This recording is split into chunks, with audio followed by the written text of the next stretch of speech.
Banger after banger.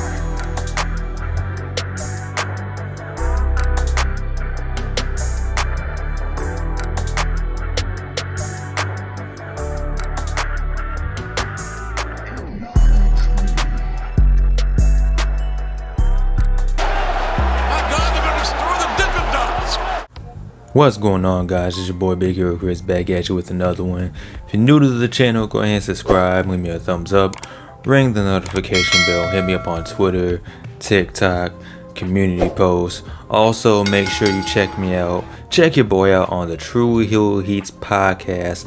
I was on there this morning. Shout out to SP3, shout out to Chrissy Love, shout out to my boy Romeo.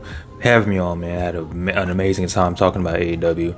So after you get a chance, man, check me out on the True Heel Heat podcast, man. I'll put the link in the description box below.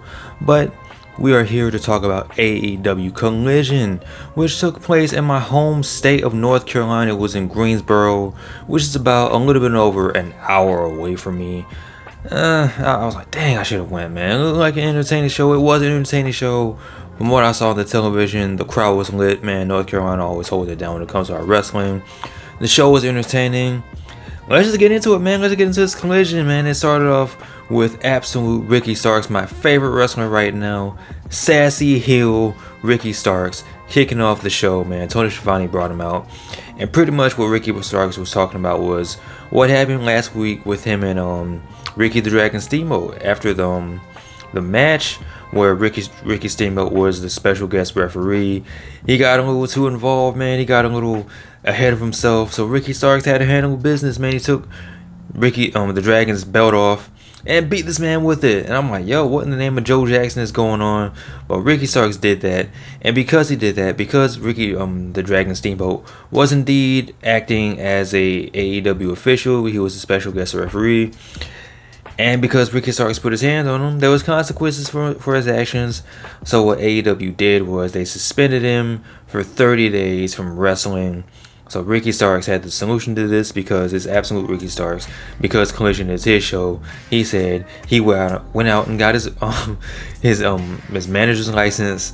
So we're gonna still see this man on television, even though he's not gonna be wrestling. So it's going to be interesting to see who Ricky Starks comes out with as far as being a manager. And he says he's going to show up on Collision and Dynamite. So, you know, it's going to be a long 30 days, but we'll still be seeing Ricky Starks on television. And I got to say, as far as his promo goes, this was probably one of Ricky Starks' best promos. This man cut the promo like rent was due, like his car was about to get repossessed, like his house was about to get taken away. Ricky Starks did the damn thing. He said you're gonna see a lot more of him. He said the war's on. Who knows what that means? But Ricky Starks, you are the man. You sassy, light-skinned man. You.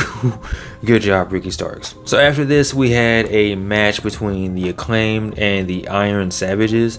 And a thing I noticed a lot from this episode of Collision, there was a lot of promos, a lot of talking segments, a lot of setup. Like for instance, with this match between the Acclaimed and the Iron Savages, of course you had Max Caster come out, cut his freestyle, do his thing, and then a part that kind of tugged the old heartstrings was when Anthony Bowens went to say "Scissor me, Dad." Billy Gunn wasn't there, Daddy Ass wasn't there, so it was like, but he still finished the freestyle, man. And the Acclaimed beat the what do I call them? The Iron Horses, the Iron Bears, whatever they're called. They won. And then after the match, Max Caster cut another promo. And the thing that kind of made me laugh about this was the way he was talking, the way commentary was talking. You would think that Billy Gunn was dead, right? Like, well, we miss you, Billy. We still hear you. We're doing this for you. I'm like, he's not dead. He just retired, I think. But that part popped me a little bit. And he claimed pretty much saying that they're pretty much setting out to be the best tag team because they're not a trio anymore. They're going to be the best tag team ever, which was very interesting. There was a very interesting point being made about tag teams because after this, you had a backstage segment from the Bang Bang Gang themselves, Bullet Club Gold, and they said some magic words. One of those magic words was elite. And if you're on the internet, if you're on Twitter, if you're on social media or whatever, you'll know that one of the possible matches for AEW All In is going to be most likely, probably, hopefully, maybe, will be Hangman Adam Page teaming up with the Golden Lovers, Kota Ibushi, Kenny Omega taking on Bullet Club Gold, and Takeshita. Now, this was probably one of the seeds that was being planted as far as, making that match a reality, So, also, this coming Wednesday on Dynamite is going to be the Ass Boys taking on the Young Bucks. So I feel like that's going to be another way of getting to the this 6-man tag match between the Bullet Club and the Elite. Something that I kind of wanted to see, and we might possibly be getting it. So, put your guns up for the Bang Bang game, for the Bullet Club. Also, I missed Card Blade, but he's always there with us. So after this, we had the women's match. We had Willow Nightingale teaming up with Chris Statlander, taking on the team of Diamante and Mercedes Martinez. And this was a pretty fun match, man. Mercedes Martinez and Diamante worked well as a team. And then you have, I forgot what they called themselves. It was like Saturday Nightingale, I think it was called. Them as a tag team. So that's pretty cool to see as far as Chris Statlander and Willow Nightingale go as being a tag team. However, they were not able to win.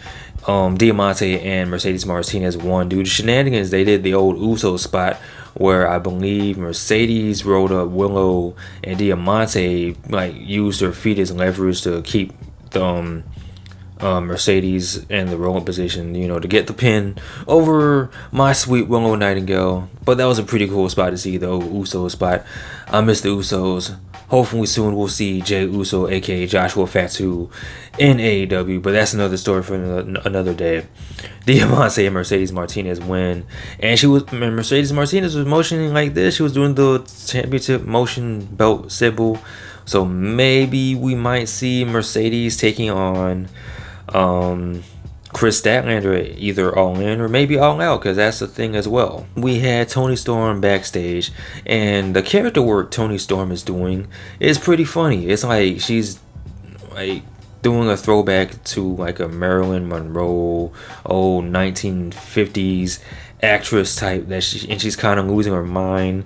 She's blanking on the backstage interviewers. She threw a shoe at Lexi Nair going George Bush.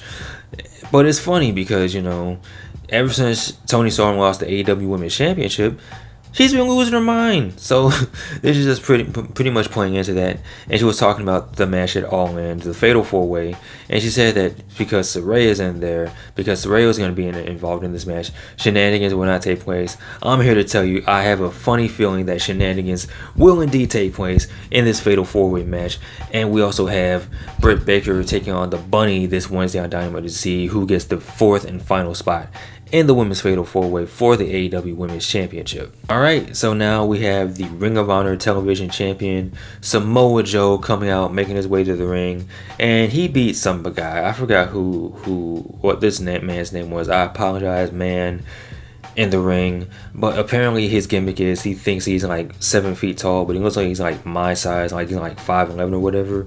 But good for you, man. You always aim high, you always believe in yourself, shoot for the stars, except when you fight Samoa Joe, because this guy totally got his cheeks clamped. Samoa Joe beat him pretty much in a squash style match. After the match, once again Samoa Joe calls out CM Punk. He calls him a little bitch. So once a wrestler calls another wrestler a bitch, that means this feud is super serious. So Samoa Joe wants his match at All In. He's saying, listen, I'm going to get this match one way or another. I'm going to get your attention, CM Punk. And that may or may not come into play for the main event. Only time will tell. We'll talk about it in a little bit. Next up, we had the Father of the Year, the true TNT champion, the true face of TNT, the true face of the Revolution, Christian Cage, along with, the title holder Luchasaurus. But Christian Cage is here. He's out here cutting a promo. He's running down North Carolina. And I was laughing hysterically because technically I'm not really from North Carolina. I just live here. So I was like, you tell him, Christian. You tell these North Carolinians how it is. And he was saying that they're incest-based people and that Ric Flair sucks and Michael Jordan is mid and LeBron James is better and that Christian Cage is better than Ric Flair. And I'm like, you tell him, Christian Cage. And as Christian is talking, Arn Anderson and his young 77-year-old looking son Brock Anderson come out, and they pretty much, and Arn Anderson's like, listen, Luchasaurus, I don't know if you know this, buddy, but you're the champion. I don't know why you're letting this man hold the championship. And Christian cuts him off and says, listen. Ric Flair is better than you anyway, and seeing as I'm better than Ric Flair, that means I'm better than you. And then Brock Anderson's son pretty much lays it out, and him and Luchasaurus have a match. And I'm gonna be honest with you, I wasn't really paying attention because I don't really care about Brock Anderson. Truth be told, I don't really care about Luchasaurus. So they had a match. Luchasaurus won. After the match, Darby Allin comes out of nowhere. He attacks Luchasaurus with a skateboard.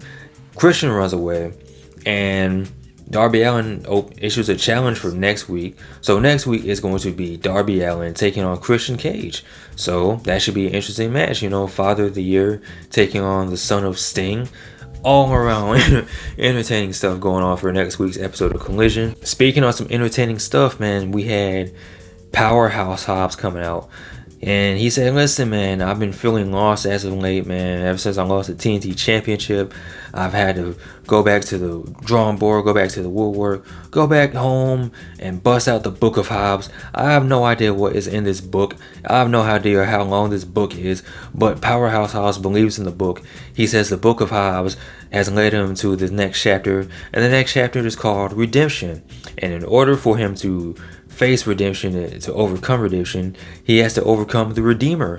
So he calls out Miro, the Redeemer himself, and it's looking like it's gonna be Powerhouse Hobbs taking on Miro at All Out in Chicago, which I'm not mad at because you got two big meaty men bumping meat. That's gonna be awesome. Miro, of course, answers the challenge as he's making his way to the ring. QTV, the QTV goofs come out and jump Miro. And I'm kind of confused about this because I'm like, is Powerhouse Hobbs still with QTV or is he not?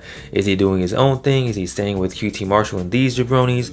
What is he doing? It's looking like he is staying with them for the time being. I don't know how much longer that's going to last. But Miro eventually gets in the ring. Powerhouse Hobbs drills his ass with a spine buster, and he lays the Book of Hobbs on top of his lifeless body, setting up for the match at All Out in Chicago. Speaking of Chicago, we have the main event. We have Chicago Phil CM Punk along with his buddies FTR challenging for the Trios Championship, taking on House of Black.